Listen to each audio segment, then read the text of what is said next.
We're at Ricky Ratchets with Rick McMullin under the car. And Rick, looking at some of these pictures from the past, were you born here?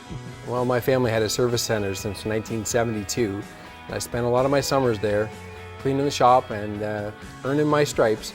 I worked at that shop and also this shop here when my family bought it in 1982. And you still love cars? I love cars. Ricky Ratchets, 140 Clarke Road or rickyratchets.com. Ricky Ratchets, continuing a family tradition.